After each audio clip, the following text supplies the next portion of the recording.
నమస్తే. కొత్త సంవత్సరం డిసెంబర్ 31 అని చెప్పి మన యువకులంతా వెర్రివేషాలు వేస్తుంటారు. అసలు కొత్త సంవత్సరం ఎలా వస్తుందని తెలుసుకొని వెర్రివేషాలు వేస్తే బాగుండని నా అభిప్రాయం. ఇప్పుడు మనము కొత్త సంవత్సరాన్ని జరుపుకుంటారు కదా. ఇప్పుడు వీళ్ళు జరుపుకునేది ఎప్పుడు? అర్ధరాత్రి 12 గంటలకు. అర్ధరాత్రి 12 గంటలకు కొత్త సంవత్సరం జరుపుకుంటున్నారంటే ఆ టైంలో ప్రకృతి అంతా సేద తీరుతుంటుంది. అంటే చెట్లు కానీ, పక్షులు కానీ, జంతువులు కానీ, ప్రకృతిలో ఏది కూడా మేలుకోగా ఉండదు. కానీ చెట్లు కూడా అప్పుడు రిలాక్స్ అవుతుంటాయి. అటువంటి టైంలో వీళ్ళు లేచి కొత్త సంవత్సరం అనడం ఏంది? అందుకనే ఫస్ట్ మనం కొత్త సంవత్సరం ఏ విధంగా చేసుకుంటాం, కొత్త సంవత్సరం అనేది ఏ విధంగా ఉండాలి. కొత్త సంవత్సరం అంటే మనకు తెల్లారితేనే అన్ని జంతువులు యాక్టివ్ అయిపోతాయి. పొద్దుగాల లేస్తాయి, అవి దాంట్లో పనులు అవి చేసుకుంటాయి. పక్షులు కానీ, జంతువులు కానీ, చెట్లు కానీ, మీరు చూడండి, చెట్లు కూడా ఆకులు విరబుచ్చుకొని ఉంటాయి. అదే నువ్వు రాత్రిపూట అయితే ఆ చెట్ల యొక్క ఆకులు ముడుచుకొని ఉంటాయి. పక్షులు కూడా ఏ గూట్లు అవి రిలాక్స్గా ఉంటాయి. కాబట్టి కొత్త సంవత్సరం అనేది అర్ధరాత్రి పూట రాదు, తెల్లారిన తర్వాత. మన ఋషులు ఒక రాత్రి ఒక పగలు కలిసి ఒక రోజు అన్నారు. అంటే ఒక ఉదయం నుంచి రాత్రి వరకు పగలు, రాత్రి నుంచి ఉదయం వరకు రాత్రి, ఈ రెండింటిని ట్యాల్ చేసి ఒక రోజుగా నిర్ణయించాను.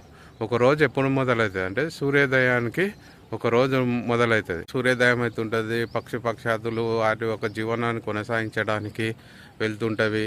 అనేక రకాలుగా మనం చూస్తుంటాం.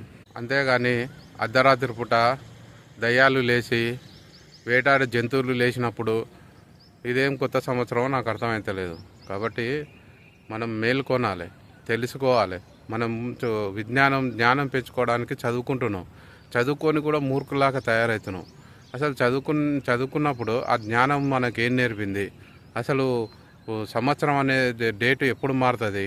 ఇప్పుడు అదేదో రాక్షసులు, నేను ఇందాక చెప్పినా కదా, రాక్షసులు కానీ, వేటాడే జంతువులు కానీ, దయ్యాలు కానీ లేచే టైంలో కొత్త సంవత్సరం వస్తారనేది అవివేకం. కాబట్టి విజ్ఞతతోటి ఆలోచించండి. మనకు కొత్త సంవత్సరం అనేది ఉగాది రోజు ప్రారంభమవుతుంది. ఉగాదికి అప్పుడు చెట్లన్నీ విరబూస్తుంటాయి. పక్షాదులల్లా సంతానోత్పత్తిని చేస్తాయి. అలాగే మనకు పండించే పంటలు కూడా అప్పుడు పంట చేతికి వస్తుంది. ఇవన్నీ ప్రకృతిలో అనేక మార్పులు జరిగి కొత్త సంవత్సరం అనేది వస్తుందని దీనికి ఉగాది అని పేరు పెట్టారు. ఆ రోజు మనం కొత్త సంవత్సరం చేసుకోవాలి. అంతేగాని మనం ఏదో కొత్త సంవత్సరం అంటే తాగి తందనాలాడి శరీరాన్ని ఖరాబ్ చేసుకొని కొత్త సంవత్సరం అనడం అది కరెక్ట్ కాదు. ప్రపంచం మొత్తం చేస్తుంది కదా, ఇప్పుడెందుకు ఇట్లా అందరితో పాటు మనం కదా అనుకుంటారు. 2000 సంవత్సరం క్రితం ప్రపంచంలో అజ్ఞానులు ఉన్నారు. వాళ్ళ జ్ఞానం అంటే తెలియదు. కాబట్టి అప్పుడు వాళ్ళు ఆ లెక్కన వాళ్ళు అక్కడ ఆ ప్రపంచంలో ఈ క్యాలెండర్ నిర్ణయించిన వాళ్ళకు అప్పుడు తెల్లారింటుంది, మనకు అప్పుడు అర్ధరాత్రి ఉంటుంది. కాబట్టి వాళ్ళు అక్కడ చేసుకోవచ్చు. కానీ ఇక్కడ రాత్రిపూట చేసుకునడం ఏంది? మన పరంపర హైందవ సంస్కృతిలో మనకు ఉగాది ఎప్పుడు వస్తుంది? ప్రతి ఒక్క పండుగకు ఒక రీజన్ ఉంటుంది. ఇప్పుడు సంక్రాంతి చేసుకుంటారంటే సంక్రాంతికి సూర్యుడు మకర రాశిలోకి ప్రవేశించినప్పుడు సంక్రాంతి అని చేస్తాం. ఉగాది అంటే కొత్త సంవత్సరం, అంటే ప్రకృతిలోనే కొన్ని మార్పులు సంభవించినప్పుడు మనం కొత్త సంవత్సరంగా చేసుకుంటాం. అలాగే దసరా కానీ, దీపావళి కానీ, వినాయక చవితి కానీ, మనం కార్తీక మాసం, శ్రావణ మాసం, దీనికల్లా ఒక సైంటిఫిక్ రీజన్స్ ఉన్నాయి. అలా ఈ కొత్త సంవత్సరానికి ఎలాంటి రీజన్స్ లేవు. అప్పుడు ప్రకృతిలో చెట్లు వాడిపోయి ఉంటాయి. ప్రకృతి మొత్తం ఒక రిలాక్స్ అంటే సేద తీరుతున్నప్పుడు అప్పుడు లేచి అందరినీ, ఆ పక్షులను కానీ, జంతువులను కానీ అందరినీ డిస్టర్బ్ చేయడం, పండుకున్న వాళ్ళను వీళ్ళల్లా డిస్టర్బ్ చేసి కొత్త సంవత్సరం అని వెర్రివేషాలు వేయడం అది కరెక్ట్ కాదు. కాబట్టి ప్రపంచము ఎట్టుపోయినా కానీ, అజ్ఞానులు ఎట్టుపోయినా కానీ, విజ్ఞతతో ఆలోచించే మనం కూడా అదే రకంగా చేయడం అనేది కరెక్ట్ కాదు. కాబట్టి జ్ఞానవంతులు తెలుసుకొని ఈ యొక్క సంవత్సరం 31 నాడు కొత్త సంవత్సరం కాదు.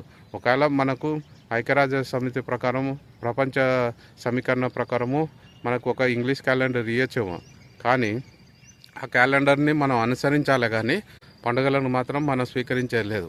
ఎందుకంటే దానికి రీజన్స్ లేదు, ఎలాంటి రీజన్స్ లేదు ఈరోజు జరుపుకోవాలనేది.